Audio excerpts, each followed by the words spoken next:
The following content is provided under a Creative Commons license. Your support will help MIT OpenCourseware continue to offer high-quality educational resources for free. To make a donation or to view additional materials from hundreds of MIT courses, visit MIT OpenCourseware at ocw.mit.edu. All right, so we're ready to begin Lecture 10, and what I'm going to begin with is by finishing up some things from last time. We'll talk about approximations. And I want to fill in a number of comments and get you a little bit more oriented in the point of view that I'm trying to express about approximations. So first of all, I want to remind you of the actual applied example that I wrote down last time. So that was this business here. There was something from special relativity, and the approximation that we used was the linear approximation with the minus 1/2 power. That comes out to be t times 1 plus a half v squared over c squared. Now, the point, I want to reiterate why this is a useful way of thinking of things and why this is that this comes up in real life, why this is maybe more important than everything that I've taught you about technically so far.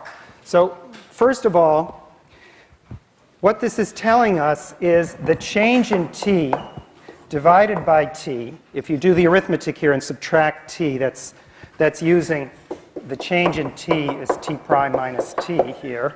If you work that out, this is approximately the same as a half v squared over c squared. So what is this saying? This is saying that if you have this satellite which is going at speed v and little c is the speed of light, then the change in the watch down here on Earth relative to the time on the satellite is going to be proportional to this ratio here. So physically this makes sense. This is time divided by time, and this is velocity squared divided by velocity squared. So in each case the units divide out, so this is a dimensionless quantity, and this is a dimensionless quantity.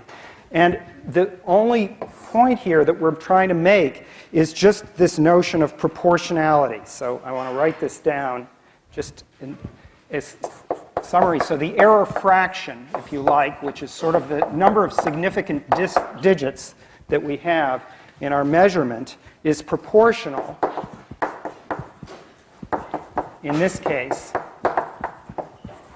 to this quantity. It happens to be proportional to this quantity here, and the factor happens to be a half.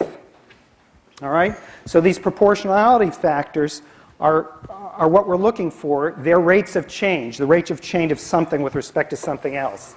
Now, on your homework, you have something rather similar to this. So in problem on part 2b, part 2, problem 1, there's the speed of a pitch, right?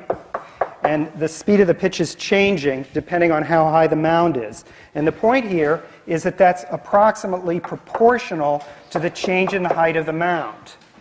In that problem, we had this delta h. That was the x variable in that problem. And what you're trying to figure out is what the constant of proportionality is. That's what you're aiming for in this problem. So there's a linear relationship, approximately, to all intents and purposes. This is an equality because the lower order terms are unimportant for the problem. Just as over here, this function is a little bit complicated. This function is a little more simple. For the purposes of this problem, they're the same because there's the errors are negligible for the particular problem that we're working on. So we might as well work with the simpler relationship. And similarly over here, so you could do this with, in this case, with square roots. It's not so hard. Here with reciprocals of square roots, it's also not terribly hard to do it numerically. And the reason why we're not doing it numerically is that, as I say, this is something that happens all across engineering. People are looking for these linear relationships between the change in some input and the change in the output. And if you don't make these simplifications, then when you get, say, a dozen of them together, you can't figure out what's going on. In this case, the design of the satellite, it's very important. This speed actually isn't just one speed, because it's the relative speed of you to the satellite, and you might be at it depends on your angle of sight with the satellite, what the speed is. So it varies quite a bit. So you really need this rule of thumb. Then there are all kinds of other considerations in this question, like, for example, there's the fact that we're sitting on Earth, and so we're rotating around with what's called a non-inertial frame. So there's the question of that acceleration. There's the question that the gravity that I experience here on Earth is not the same as up at the satellite, and that also creates a difference in time as a result of general relativity. So all of these considerations come down to formulas which are this complicated or maybe a tiny bit more, not really that much. And then people simplify them enormously to these very simple-minded rules. And then they keep track of what's going on. So in order to design the system, you must make these simplifications. Otherwise, you can't even think about what's going on. I mean, this comes up in everything, in weather forecasting, economic forecasting, figuring out whether there's going to be an asteroid that's going to hit the Earth. Every single one of these things involves dozens of these considerations. Okay, there was a question that I saw here. Yes?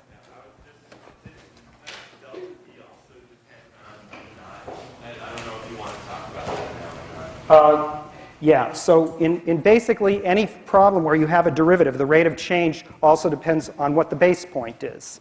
That's the question. You're saying, doesn't this delta V also depend? I had a base point in that problem. I happened to decide that pitchers pitch on average about 90 miles an hour.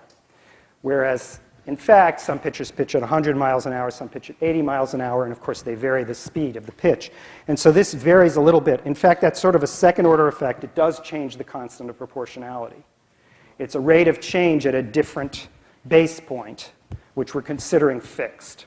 Okay? In fact, if that's sort of a second order effect, when you actually do the computations, what you discover is it doesn't make that much difference to the A. And that's something that you get from experience, that it turns out that which things matter and which things don't. And yet again, that's exactly the same sort of consideration, but at the next order of what I'm talking about here is you have to have enough experience with numbers to know that if you vary something a little bit, it's not going to change the answer that you're looking for very much. And that's exactly the point that I'm making. So I can't make them all at once, all such points. All right. So that's my pitch for understanding things from this point of view. Now, we're going to go on now to quadratic approximations, which are a little more complicated.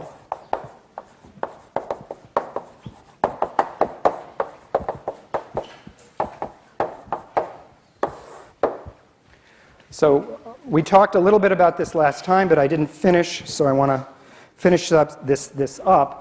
And the first thing that I should say is that you use these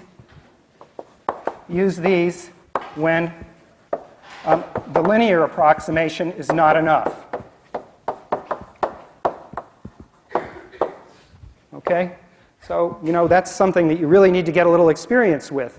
In economics, I told you they use logarithms. So sometimes they use log linear functions. Sometimes they use log quadratic functions when the log linear ones don't work. So most modeling in economics is with log quadratic functions. And if you made it any more complicated than that, it's useless and it's a mess and people don't do it. So they stick with the quadratic ones typically. All right, so the basic formula here, and I'm going to take the base point to be 0, is that f of x is approximately f of 0 plus f prime of 0 times x. That's the linear part, plus this extra term, which is f double prime of 0 divided by 2, x squared. And this is supposed to work for x near 0. Okay? So I've chosen the base point as simply as possible. All right, so here's more or less where we left off last time. And one thing that I said I was going to explain, which I will now, is why it's a half. F double prime of 0. So we need to know that. So let's work that out here. First of all, so I'm just going to do it by example. So if you like, the answer is just Well, what happens when you have a parabola? A parabola is a quadratic. Its quadratic approximation had better be itself. It's got to be the best one, so it's got to be itself. So this formula, if it's going to work, has to work on the nose for quadratic functions. So let's take a look. If I differentiate, I get b plus 2cx. If I differentiate a second time, I get 2c. And now let's plug it in. Well, we can recover. What is it that we want to recover? We want to recover these numbers a, b, and c using the derivatives evaluated at 0. So let's see. It's pretty easy, actually. F of 0 is a. That's on the nose. If you plug in x equals 0 here, these terms drop out and you get a. And now f prime of 0, whoops, that was wrong. So I wrote f prime, but what I meant was f. All right, so f of 0 is a. Let's back up. F of 0 is a, so if I plug in x equals 0, I get a. All right, now f prime of 0, that's this next formula here. F prime of 0, I plug in 0 here, and I get b. That's also good, and that's exactly what the linear approximation is supposed to be. But now you notice f double prime is 2c. So to recover c, I'd better take half of it. And that's it. That's the reason. There's no chance that any other formula could work, and this one does. All right, so that's the explanation for the formula. And now I remind you that I had a collection of basic formulas written on the board, and I want to just make sure we know all of them again. So first of all, there was sine x is approximately x. Cosine x is approximately 1 minus a half x squared. And e to the x is approximately 1 plus x plus a half x squared. So those were three that I mentioned last time. And again, this is all for x near 0. All for x near 0 only. These are wildly wrong far away, but near 0, they're nice, good quadratic approximations. Now, the other two approximations that I want to mention are the logarithm, and we use the base point shifted so we can put it at x near 0. And this one, sorry, this is an approximately equals sign there. Turns out to be x minus a half x squared.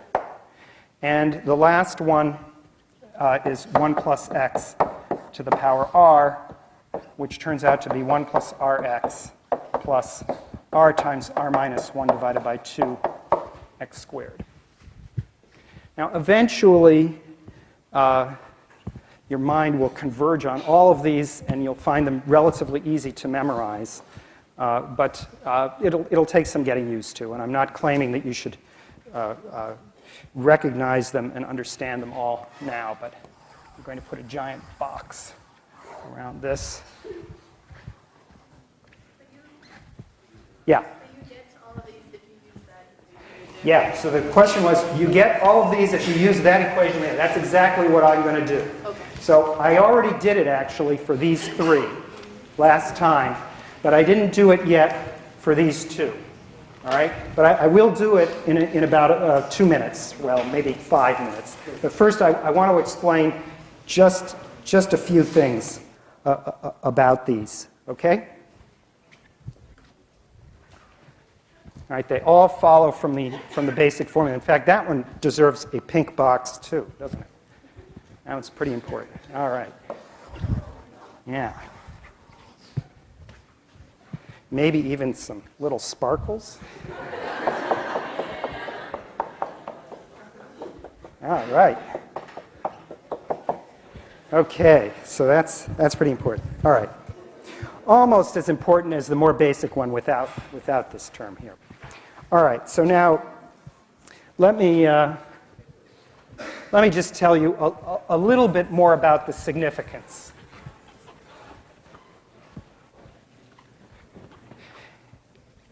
Again, this is just to reinforce something that we've already done, but it's closely related to what you're doing on your problem set. So it's worth your while to recall this. So there's this expression that we were dealing with, and we talked about it in lecture, and we showed that this tends to E as k goes to infinity. All right? So that's what we showed in lecture. And the way that we did that was we took the logarithm, and we wrote it as k times, the logarithm of 1 plus 1 over k. All right? And then we evaluated the limit of this. Now, I want to do this limit again using linear approximation to show you how easy it is if you just remember the linear approximation. And then we'll explain where the quadratic approximation comes in. So I claim that this is approximately equal to k times 1 over k. Now, why is that? Well, that's just this linear approximation. So what did I use here? I used log of 1 plus x is approximately x for x is equal to 1 over k. All right, that's what I used in this approximation here. And that's the linear approximation to the natural logarithm. And this number is relatively easy to evaluate. I know how to do it. It's equal to 1. All right? That's the same. Well, so where does this work? This works where this thing is near 0, which is when k is going to infinity. This thing is working only when k is going to infinity. So what it's really saying, this approximation formula, is it's really saying that as we go to infinity in k, this thing is going to 1. All right, as k goes to infinity. So that's what it's saying. That's the substance there. And that's how we want to use it in many instances, just to evaluate limits. We also want to realize that it's nearby when k is pretty large, like 100 or something like that. Now, so that's the idea of the linear approximation. Now, if you want to get the rate of convergence here, so the rate of what's called convergence. So convergence means how fast this is going towards that. What I have to do is take the difference. I have to take log ak, and I have to subtract 1 from it. And I know that this is going to 0, and the question is, how big is this? We want it to be very small. And the answer we're going to get, so the answer just uses the quadratic approximation.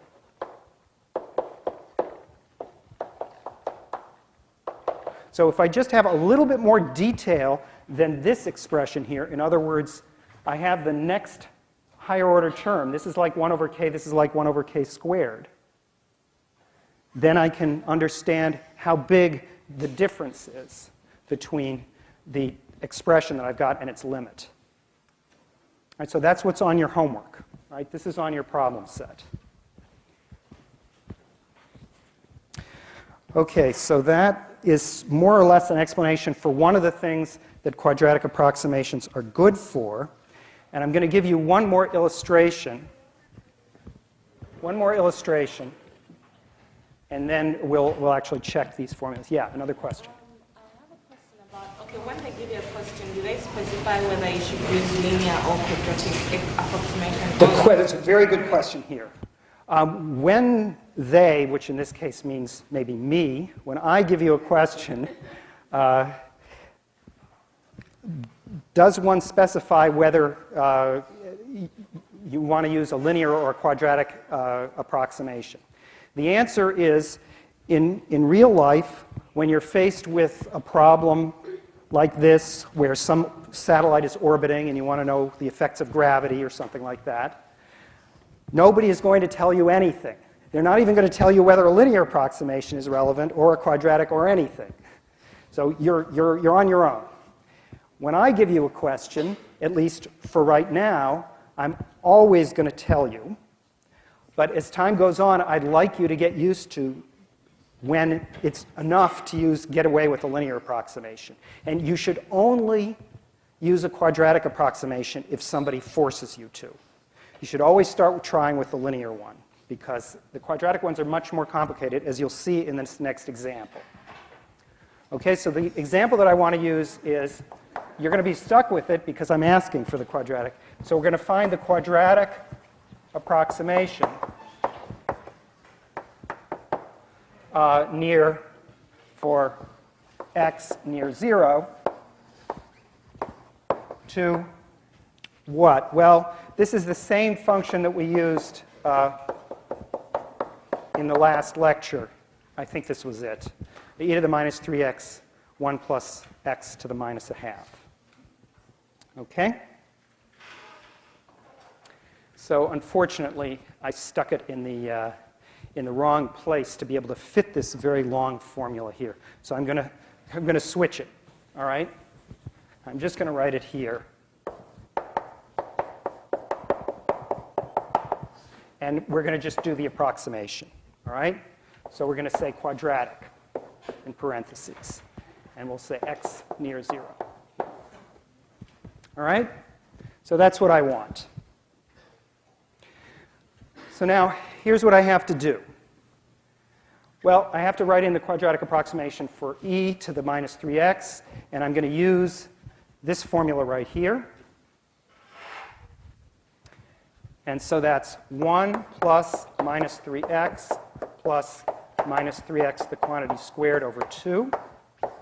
The other factor, I'm going to have to use this formula down here, because r is minus a half.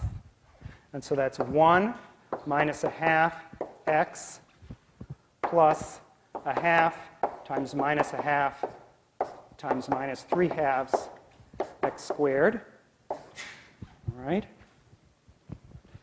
So this is the r term, and this is the r minus 1 term.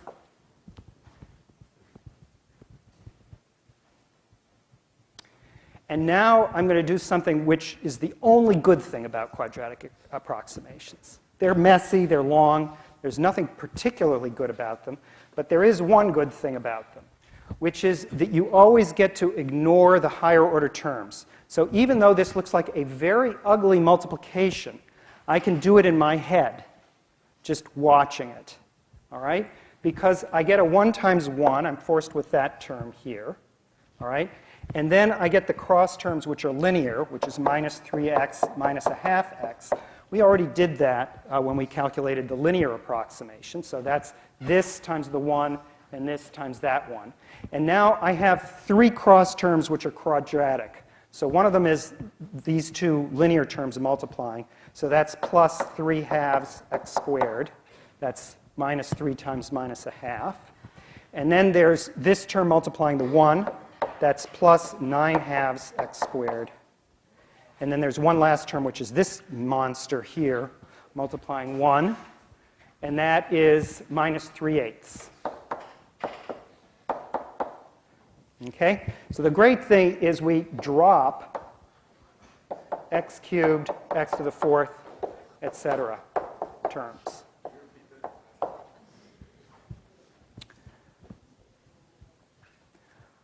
Yeah. Okay, well, so copy it down, and you work it out as I'm doing it now, all right? So what I did is I multiplied 1 by 1. I'm using the distributive law here. That was this 1. I multiplied this 3x by this 1. That was that term. I multiplied this by this. That's that term. And then I multiplied this by this. In other words, 2 x terms. That gave me an x squared and a minus 3 times a minus a half. And I'm going to stop at that point, because the point is it's just all the rest of the terms that come up. Now, the only reason why it's easy is that I only have to go up to x squared terms. I don't have to do the higher ones. Another question way back here. Yeah, right there. That last term, is associated with... Oh, thank you. So somebody can check my arithmetic too. Go ahead.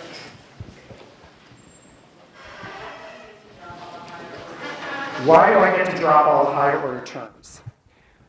So that's because the situation where I'm going to apply this is a situation in which x is, say, 1/100th. Okay? So here's about 100th. Here's something which is on the order of 100th. This is on the order of 100th squared. 100th squared, all of these terms. Now, these cubic and quartic terms are of the order of 1/100th cubed. That's 10 to the minus 6th.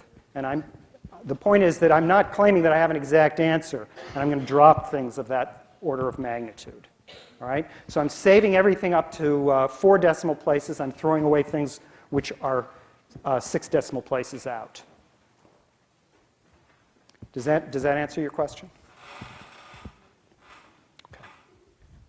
All right. So that's the situation. And now you can combine the terms. I mean, it's not very impressive here. This is equal to 1 minus 7/2 x, maybe plus 51/8 x squared. If I'd made that, if those minus signs hadn't canceled, I would have gotten the wrong answer here. Anyway, so this is a 2 here, sorry, 7/2. All right, this is the linear approximation that we got last time, and here's the extra information that we got from this calculation, which is this 51/8 term here. All right, you have to accept that there's a certain degree of complexity to this problem, and the answer is sufficiently complicated. So it can't be less arithmetic because we get this peculiar 51/8 there. All right, so one of the things to realize is that these kinds of problems, because they involve many, many terms, are always going to involve a little bit of complicated arithmetic. Okay, last little bit. I did promise you that I was going to derive these two relations. As I said, I did the ones in the left column. So let's carry that out. And as someone just pointed out, it all comes from this formula here. So let's just check it. So we'll start with the log function. This is the function f. And then f prime is 1 over 1 plus x. And f double prime, so this is f prime, this is f double prime, is minus 1 over 1 plus x squared. And now I have to plug in x equals 0. So at x equals 0, this is log of 1, which is 0. So this is at x equals 0. I'm getting 0. Here I plug in 0 and I get 1. And here I plug in 0 and I get negative 1. So now I go and I look up at that formula, which is way in that upper corner there, and I see that the coefficient on the constant is 0. The coefficient on x is 1. And then the other coefficient, the very last one, is minus a half. So this is the minus 1 here, and then in the formula, there's a 2 in the denominator. So it's half of whatever I get for the second derivative at 0. All right, so this is the approximation formula, which is way up in that corner there. All right, similarly, if I do it for 1 plus x to the power r, I have to differentiate that. I get r, 1 plus x to the r minus 1, and then r times r minus 1, x plus 1 to the r minus 2. So here are the derivatives. And so if I evaluate them at x equals 0, I get 1. That's 1 to the r power is 1. And here I get r, 1 to the r minus 1 times r. And here I plug in x equals 0, and I get r times r minus 1.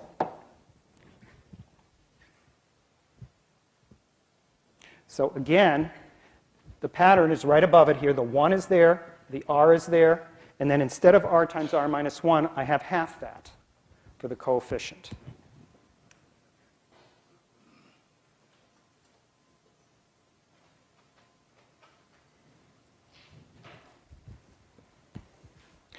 All right, so these are just examples. Obviously, if we had a more complicated function, we might carry this out. But as a practical matter, we try to stick with the ones in the pink box and just use algebra to get other formulas. Okay.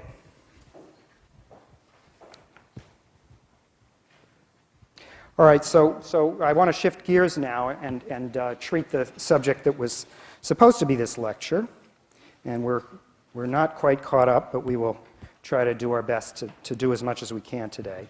So the next topic is curve sketching.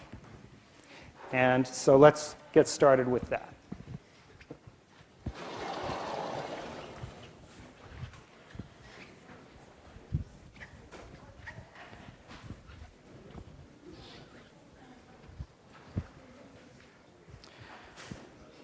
Okay, so now, happily, in this subject, there are more pictures, and it's a little bit more geometric, and there's relatively little computation.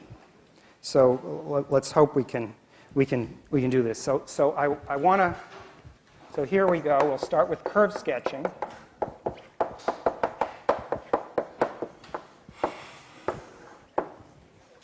And the goal here.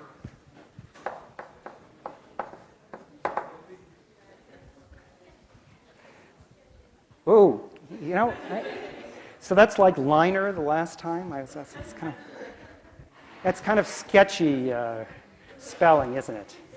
Yeah, there's certain kinds of things which I can't spell, but all right. Sketching. All right, so here's our goal. Our goal is to draw the graph of f using f prime and f double prime, whether they're positive or negative. Okay? So that's it. This is the goal here. However, there is a big warning that I want to give you, and this is one that, unfortunately, I now have to make you unlearn, especially those of you who've actually had a little bit of calculus before. I want to make you unlearn some of your instincts that you developed. So this will be harder for those of you who've actually done this before. All right? But for the rest of you, it will be relatively easy, which is don't abandon your pre-calculus skills. And common sense. Okay? So there's a great deal of common sense in this, and it actually trumps some of the calculus. The calculus just fills in what you didn't quite know yet. So I will try to illustrate this, and because we're running a bit late, I won't get to some of the main punchlines until next lecture, but I want you to do it. So for now, I'm just going to tell you about the general principles, and in the process, I'm going to introduce the terminology, just the words that we need to use to describe what it is that we're doing. And there's also a certain amount of carelessness with that in many of the treatments that you'll see, and a lot of hastiness. So to just be a little patient, and we will do this. All right. So the first principle is the following: if f prime is positive, then f is increasing. That's a straightforward idea, and it's closely related to this tangent line approximation or the linear approximation that I just did. You can just imagine, here's the tangent line, here's the function, and if the tangent line is pointing up, then the function is also going up too.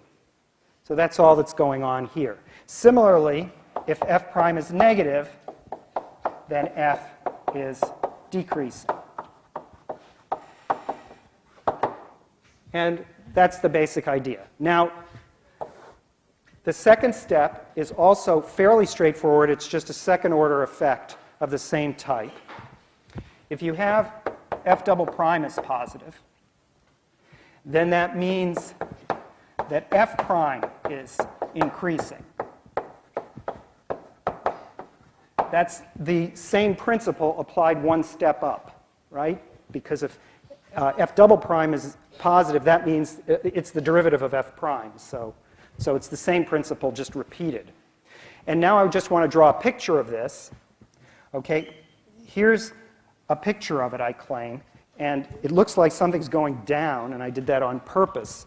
But there is something that's increasing here, which is the slope is very steep negative here, and it's less steep negative over here. So we have the slope, which is some negative number, say -4, and here it's -3. All right, so it's increasing. It's getting less negative. And maybe eventually it'll curve up the other way. And this is a picture of what I'm talking about here. That's what it means to say that f prime is increasing. The slope is getting larger. And the way to describe a curve like this is that it's concave. So f is concave up. And similarly, f double prime negative is going to be the same thing as f concave, or implies f concave down.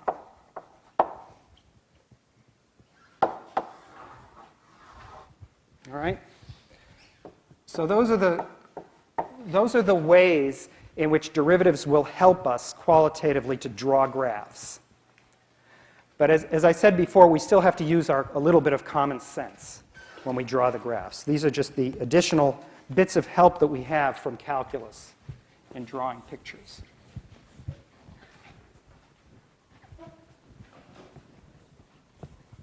So I'm going to go through one example to introduce all the notations, and then eventually, so probably at the beginning of next time, I'll give you a systematic strategy that's going to work when what I'm describing now goes wrong, or a little bit wrong. So let's begin with a straightforward example. So the first example that I'll give you is the function f of x is equal to 3x minus x cubed. Just as I said, to be able to introduce all the notations. Now, if you differentiate it, you get 3 minus 3x squared. And I can factor that. Right? This is 3 times 1 minus x times 1 plus x. Okay? And so I can decide whether the derivative is positive or negative easily enough. Namely, just staring at this, I can see that when -1 is less than x is less than 1, in that range there, both these numbers, both these factors are positive. 1 minus x is a positive number, and 1 plus x is a positive number. So in this range, f prime of x is positive.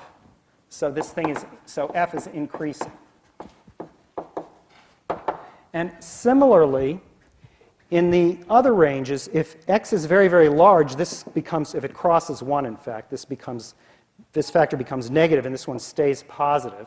So when x is bigger than 1, we have that f prime of x is negative, and so f is decreasing.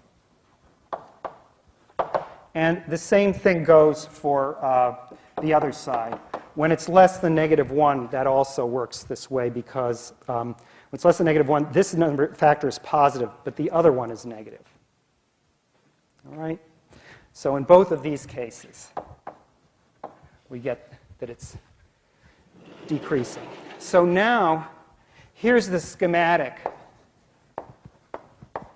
picture of this function. So here's -1, here's 1. It's going to go down, up, down. All right? That's what it's doing. All right, maybe I'll just leave it alone like this. All right? That's what it looks like. So this is the kind of information we can get right off the bat. And you notice immediately that it's very important from the features of the function, the sort of key features of the function that we see here, are these two places. All right? Maybe I'll even mark them in a like this. And these things are turning points. Okay? Now, so what are they?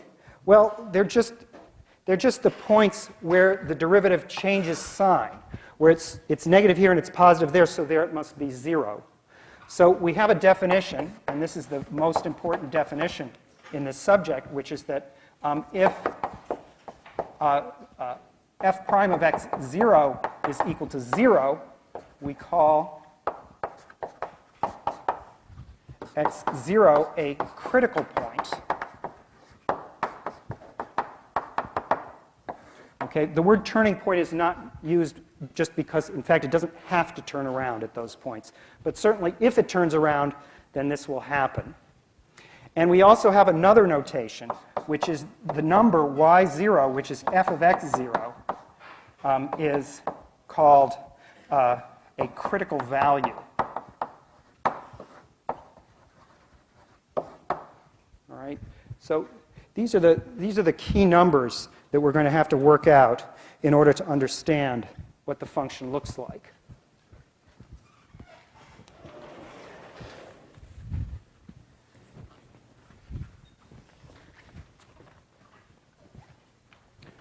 Okay, so what I'm going to do is just plot them.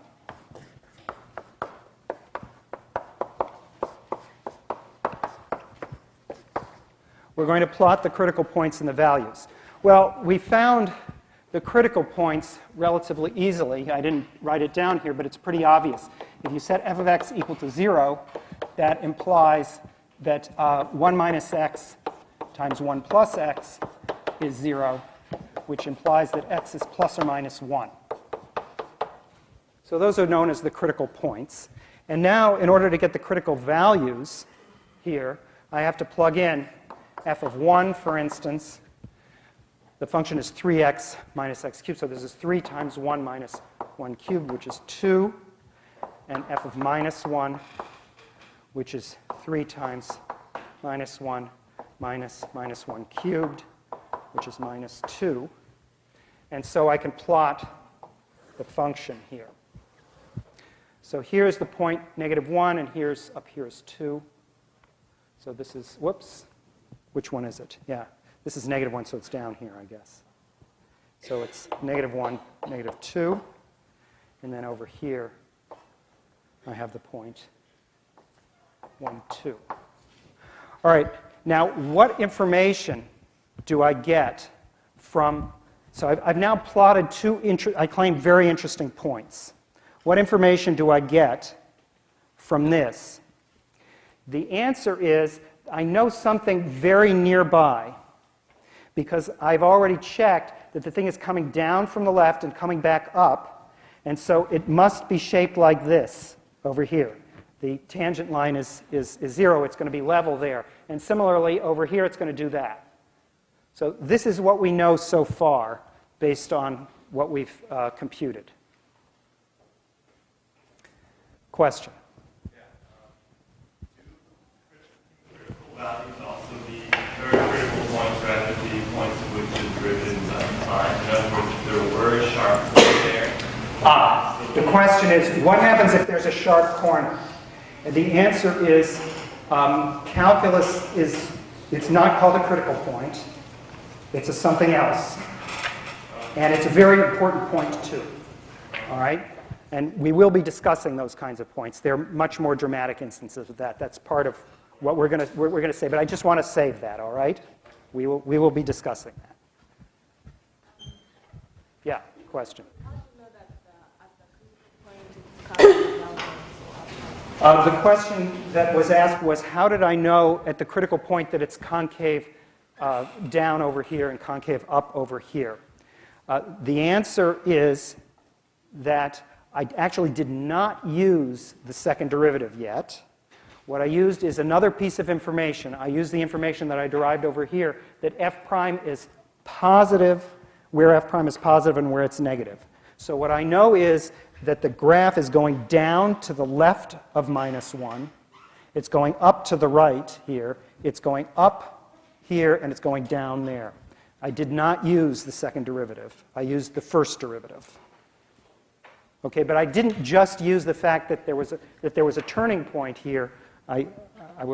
Well, so actually, I was using the fact that it was a turning point. I wasn't using the fact that it had a second derivative, though. Okay, for now. You can also see it by the second derivative as well. All right? Now, the next thing that I'd like to do, I need to finish off this graph, and I just want to do it a little bit carefully here in the order that is reasonable. Now, you might happen to notice, and there's nothing wrong with this, so let's even fill in a guess, okay? In order to fill in a guess, though, and have it be even vaguely right, I do have to notice that this function crosses the origin, right? The function f of x is 3x minus x cubed, happens to also have the property that f of 0 is equal to 0. Again, common sense, you're allowed to use your common sense. You're allowed to notice a value of the function and put it in. Okay? So there's nothing wrong with that if you happen to have such a value. So now we can guess what our function is going to look like. It's going to maybe come down like this, come up like this, and come down like this. That could be what it looks like. But, you know, another possibility is it sort of comes along here and goes out that way. Comes along here and goes out that way. Who knows? It happens, by the way, that it's an odd function, right? These are all odd powers. So actually, it's symmetric on the right half and the left half and crosses at 0. So everything that we do on the right is going to be the same as what happens on the left. That's another piece of common sense. You want to make use of that as much as possible whenever you're drawing anything. You don't want to throw out information. So this function happens to be odd. Odd, and f of 0 is equal to 0. I'm considering those to be kinds of pre-calculus skills that I want you to use as much as you can. So now here's the first feature, which is unfortunately ignored in most discussions of functions. And it's strange because nowadays we have graphing things, and it's really the only part of the exercise that you couldn't do, at least on this relatively simple-minded level, without with a graphing calculator. And that is what I would call the ends of the problem. So what happens off the screen is the question. And that basically is the theoretical part of the problem that you have to address. You can program this, you can draw all the pictures that you want. But what you won't see is what's off the screen. You need to know something to figure out what's off the screen. So in this case, I'm talking about what's off the screen going to the right or going to the left. Okay? So let's check the ends. So here, let's just take a look. We have the function f of x, which is, 3x minus x cubed. Again, this is a pre-calculus sort of thing. And we're imagining now, let's just do x goes to plus infinity. So what happens here? When x is gigantic, this term is completely negligible, right? And it just behaves like minus x cubed, which goes to minus infinity as x goes to plus infinity. And similarly, f of x goes to plus infinity if x goes to minus infinity. All right? Now, let me pull down this picture again and show you what piece of the information we've got. We now know that it is heading up this way. It doesn't go like this. It goes up like that, and I'm going to put an arrow for it, and it's going down like this. All right? Heading down to minus infinity as x goes out farther to the right, and going out to plus infinity as x goes farther to the left. All right? So now there's hardly anything left of this function to describe. There's really nothing left except maybe decoration. And we kind of like that decoration, so we will pay attention to it. And to do that, we'll have to check the second derivative. So if we differentiate a second time, the first derivative was, remember, 3 minus 3x squared. So the second derivative is minus 6x. All right? So now we notice that f double prime of x is negative if x is positive, and f double prime of x is positive if x is negative. And so in this part it's concave down, and in this part it's concave up. And now I'm going to switch the boards so that you'll and draw it. And you see that it was begging to be this way, right? It wasn't. It was right. So we'll fill in the rest of it here, maybe in a nice color here. So this is the whole graph, and this is the correct graph.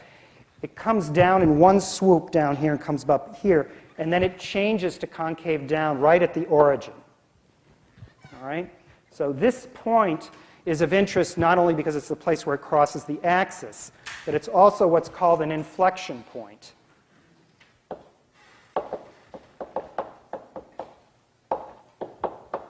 Inflection point, that's a point where, because f double prime at that place is equal to 0. All right? So it's a place where the second derivative is 0. We also consider those to be interesting points. Now, so let me just make one closing remark here, which is that all of this information fits together, and we're going to have much, much harder examples of this where you'll actually have to think about what's going on. But there's a lot of stuff protecting you, and functions will behave themselves and turn around appropriately. Anyway, we'll talk about it next time.